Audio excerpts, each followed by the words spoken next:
Hello students, class 10th science का आज second part 4th chapter का। आपको मालूम है कल से 4th चैप्टर स्टार्ट कर दिया था हम लोगों ने, और फर्स्ट पार्ट पढ़ चुके थे हम लोग उसका। उसमें हम लोगों ने कार्बन में कौन से आबंध होते हैं, सहसंयोजक बंध, एकल बंध, द्विबंध, ये सब पढ़ लिया था।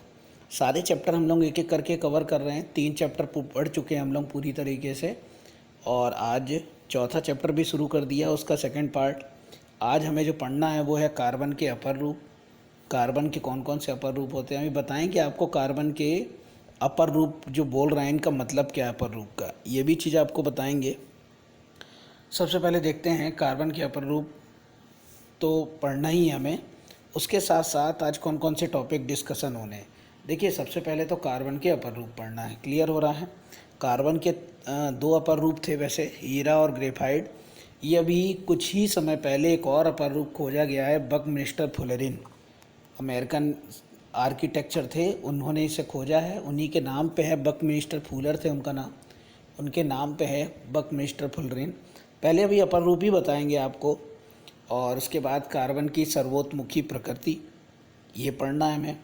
कार्बनिक यौगिक कौन कौन से हैं, उनमें से कार्बनिक यौगिक में संतृप्त यौगिक क्या है, असंतृप्त यौगिक क्या है, यहाँ तक हम लोग पढ़ लेंगे, ठीक है ना। उसके बाद अगला लेक्चर जो रहेगा वो रहेगा एल्कीन, एल्कीन, एल्काइन, यानी IUPAC शुरू होगी। तो पहले अपर रूप के बारे में हम लोग पढ़ते हैं। देखिए, अपर रूप क्या है पहले हमको बता दें। कई यौगिक ऐसे होते हैं जो हूबहू गुणों में उनके बिल्कुल उन्हीं की तरह होते हैं, भौतिक गुणों में, ठीक है। रासायनिक गुणों में हो ना हो, भौतिक गुणों में वो बिल्कुल ऐसे ही गुण रखते हैं जैसे कि वो एक यौगिक रख रहा है। ऐसे हम लोग बोलने लगते हैं उनका क्या, अपर रूप। जैसे कार्बन की प्रकृति क्या है, कार्बन क्या है, अगर मान लो कोई चीज़ प्योर कार्बन की बनी हो तो क्या होगा, वो जलाओगे काला धुआं निकलेगा, कार्बन डाइऑक्साइड गैस निकलेगी, जल जाएगी। अगर यही प्रकृति कोई और रखे तो वो क्या कहलाएगा, कार्बन का अपर रूप। समझ में आ रहा है आपको। तो कार्बन के अपर रूप कौन कौन से हैं, मैंने बताया, हीरा, ग्रेफाइट और बकमिस्टर फुलेरिन। अब देखिए, सबसे पहली बात आती है हीरा की। हीरा कैसे जो है अपर रूप है। हीरा क्या है, हीरा अभी तक प्राप्त जितने भी पदार्थ हैं उसमें सबसे कठोर है, सबसे कठोर है। उसमें एक विशेष प्रकार की चमक होती है, और हीरा को जलाने पर, अगर जलाया जाए तो जलाने पर वो भी पूरी तरह जल जाता है, राख भी नहीं बचती। ये इस बात का प्रमाण है कि हीरा जो है वो एक क्या है, शुद्ध कार्बन, यानी कार्बन का अपर रूप है, क्लियर। ऐसे अब आते हैं हम लोग ग्रेफाइट पे, जिससे पेंसिल की नोक बनी होती है जिसकी। ग्रेफाइट क्या है, ये एक ग्रे कलर का होता है। ये हीरे जितना कठोर तो नहीं, ये मुलायम होता है। आपने देखा होगा पेंसिल की नोक आसानी से टूट जाती है, तो मुलायम होता है ये। और इसको भी जलाने पर ये बिल्कुल उसी तरह की प्रकृति प्रदर्शित करता है, कैसी कि ये पूरी तरह भस्म हो जाता है और बिल्कुल भी राख नहीं बचती। इसका मतलब ये भी इस बात को प्रदर्शित करता है कि ये शुद्ध कार्बन है। इसीलिए कार्बन, ग्रेफाइट या हीरा, तीनों का जो रासायनिक सूत्र होता है वो क्या होता है, C। केवल भौतिक रूप अंतर है तो तीनों कार्बन के क्या, अपर रूप। अब उसके बाद आते हैं जो तीसरा मैंने बताया, हाल ही में खोजा गया आपका, वो है कार्बन का अपर रूप, जिसको बोलते हैं हम लोग बकमिस्टर फुलेरिन। ये हीरा के पढ़ चुके, ग्रेफाइट पढ़ चुके, बकमिस्टर फुलेरिन ये क्या है, ये भी एक कार्बन का अपर रूप है, जिसमें कार्बन के 60 परमाणु होते हैं, और उसमें वो इस तरह व्यवस्थित रहते हैं जैसे फुटबॉल हो, ठीक है। तो इस तरह के स्ट्रक्चर को बोलते हैं बकमिस्टर फुलेरिन। क्यों इसका नाम रखा गया मैंने बता ही दिया आपको, और इस पूरे पैराग्राफ में यही बात लिखी हुई है। देखिए, सारी चीज़ वही है। हीरा क्या है, ग्रेफाइट क्या है, कैसे अपर रूप बोलेगा ये, ठीक है। अब आते हैं कार्बन की सर्वोत्मुखी तत्वमुखी प्रकृति। ये क्या है? विभिन्न तत्वों एवं यौगिकों में हमने इलेक्ट्रॉन की साझेदारी एवं सहसंयोजी आबंध का निर्माण देखा। बिल्कुल, हम इससे पहले वाली वीडियो में देखा था। हमने सरल कार्बन यौगिक मीथेन की संरचना भी देखी होगी। अध्याय से आरंभ में हमने देखा कि कितनी वस्तुओं में कार्बन पाया जाता है, जो हमने देखा था पहली वीडियो में। वास्तव में हम स्वयं भी कार्बन के यौगिक बिल्कुल हैं, तभी तो हमारा शरीर जल जाता है। हाल ही में रसायन शास्त्रियों द्वारा सूत्र सहित ये ज्ञात हुआ कि कार्बनिक यौगिकों की गणना की गई, जो लगभग कई मिलियन आंकी गई। मतलब कार्बनिक यौगिक बहुत सारे हैं। अन्य सभी तत्वों के यौगिकों के साथ साथ इनकी संख्या भी सबसे अधिक है। ऐसा क्यों? ये गुणधर्म केवल कार्बन में ही मिलता है, किसी और तत्वों में नहीं। सहसंयोजी बंध प्रकृति बनाने के कारण इनकी संख्या अधिक है। मतलब कार्बनिक यौगिकों की संख्या इतनी अधिक क्यों है? आपको एक बता दूं, कार्बन ये है, देखिए इसकी अंतिम कक्षा में 4 इलेक्ट्रॉन होते हैं। तो ये अपनी चारों कोने पर क्या कर सकता है? नए तत्वों को जोड़कर एक सर्वोत्मुखी, मतलब चारों मुख से संयोग करके एक संरचना बना सकता है। अगर इसके अपने चारों मुख से एक एक H को ही संयोग कर ले तो बन जाएगा CH4 CiH4। इसको बोलते हैं सर्वोत्मुखी प्रकृति। अभी पढ़ेंगे भी हम लोग।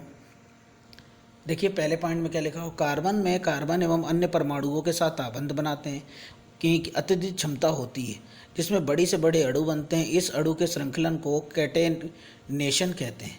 इन यौगिकों में कार्बन की लंबी श्रृंखला होती है। विभिन्न श्रृंखलाओं में वलय व्यवस्थित होते हैं।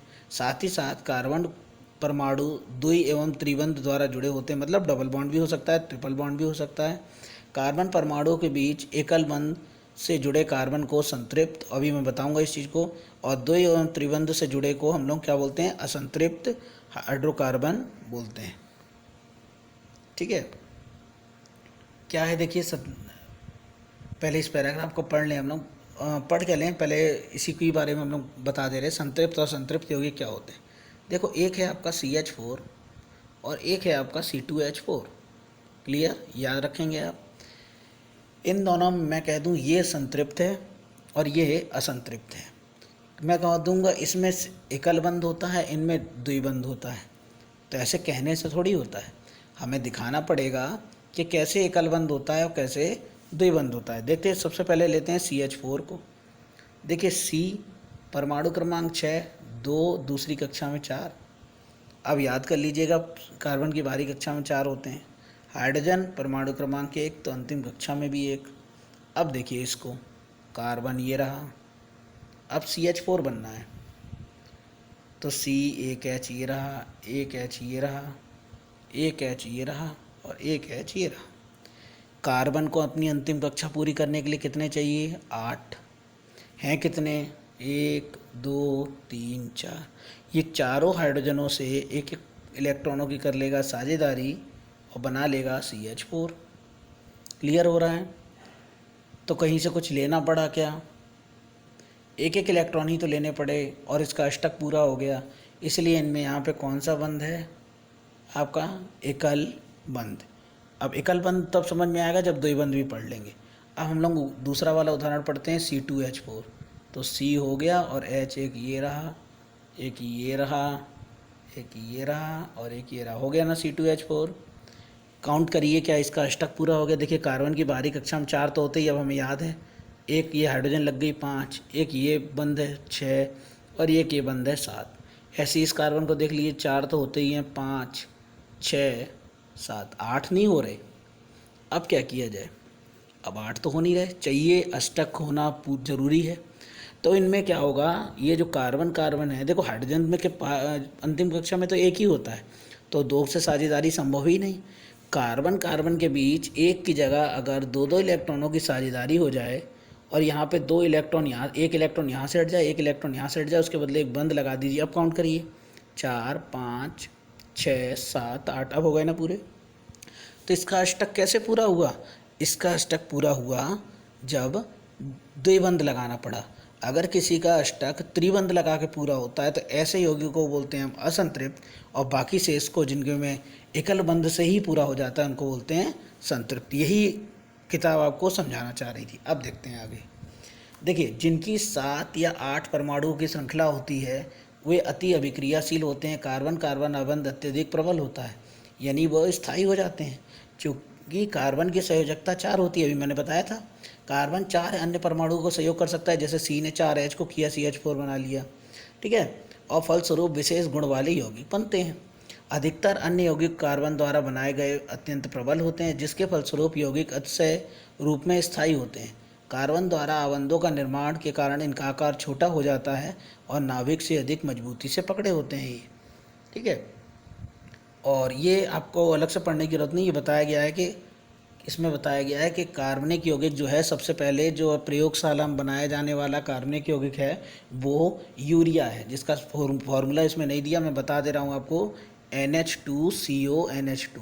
ये सबसे पहले बनाया जाने वाला कार्बनिक यौगिक है, और इसको होलर नामक साइंटिस्ट ने क्या इसमें बनाया था, सबसे पहले बनाया था। ये सबसे पहला बनाया जाने वाला क्या है, कार्बनिक यौगिक है। आगे जाके अगर एग्ज़ाम में भी पूछ ले तो आपको ये याद रखना होगा, ठीक है। संतृप्त असंतृप्त बता ही चुका मैं, जिनके बीच एकल बंध संतृप्त, ये देखिए, और जिनके बीच द्विबंध या त्रिबंध हो वे असंतृप्त।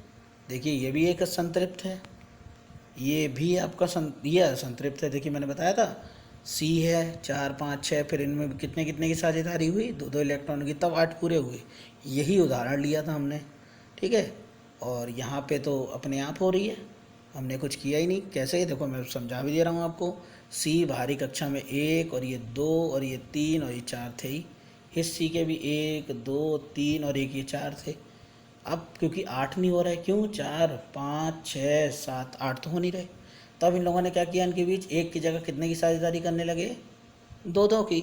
और 2 2 की साझेदारी करोगे तो हो जाएगा आपका, ओ सॉरी, एक एक की साझेदारी करेंगे तो कितना हो जाएगा, 5 6 7 और एक यहाँ हो गया 8, 2 इलेक्ट्रॉन मतलब एक बंध। क्लियर, तो ये भी हो गया, ये संतृप्त है और ये वाला असंतृप्त है। क्यों, क्योंकि इनके बीच लगा है डबल बॉन्ड। ट्रिपल भी लग जाए तो क्या होंगे, असंतृप्त। ट्रिपल का एक एग्जांपल भी समझा दे रहा हूँ मैं आपको, C2H2 बनाइए इसकी स्ट्रक्चर, CH एक यहाँ, C एक H यहाँ, हो गया ना C2H2, C भी 2 H भी 2। अब कार्बन की देखिए संयोजकता पूरी हो रही है, 4, एक ये बॉन्ड लगा है 5 और एक लगा 6, हो ही नहीं रहा पूरा, चाहिए 2 और, तो और 2 लगाइए। अब कितने हो गए, 8, 4 और 3 7 और 1 8, तो यहाँ कितना बंध लगा, 3, 3 से संयोजकता पूरी हुई, तो ये भी एक असंतृप्त है, त्रिबंध से हुई। तो ये है कि कार्बन जो है अपना अष्टक क्या कर सकता है, अपने चारों ओर उपस्थित तत्वों की संयोजकता से पूरा करता है, और इसके लिए वो एकल, द्विबंध या त्रिबंध बनाता है। एकल बंध बनाने वाले को बोलते हैं हम लोग क्या, संतृप्त, और द्विबंध और त्रिबंध बनाने वालों को बोलते हैं असंतृप्त। क्लियर हो रहा है। तो ये सारी चीज़ें थी, आज हमने कार्बन के अपर रूप पढ़े, हीरा, ग्रेफाइट, बकमिनिस्टर, फुल्लेंस, और उसके बाद हमने कार्बनिक यौगिक पढ़े। कार्बनिक यौगिक 2 प्रकार के थे, संतृप्त असंतृप्त, वो पढ़ लिए। संतृप्त वो थे जिनके जो एकल बंध द्वारा जुड़े होते हैं, जिनमें कार्बन कार्बन के बीच एकल बंध होता है। असंतृप्त वो होते हैं जिनमें कार्बन कार्बन के बीच द्वि या त्रिबंध होता है, ठीक है। तो अगला जो लेक्चर हम लोग पढ़ेंगे वो आगे कौन सा होगा, एक तो सबसे पहले तो हमें क्या पढ़ना पड़ेगा, क्रियात्मक समूह के बारे में पढ़ना है, IUPAC शुरू करना है, ठीक है। तो देखिए अगला लेक्चर भी देखिए, तब तक जो है इसे नोट डाउन करते रहिए सारी चीज़ों को, ठीक है, और पढ़ते रहिए। कोई भी ना समझ में आप तुरंत पूछ सकते हैं मुझसे, ठीक है। तो पढ़ते रहिए सारे, अपने आप नोट्स बनाइए, बोर्ड एग्ज़ाम आपको ही देना है, तो बेहतर हो अपने नोट्स खुद बनाएं, ठीक है।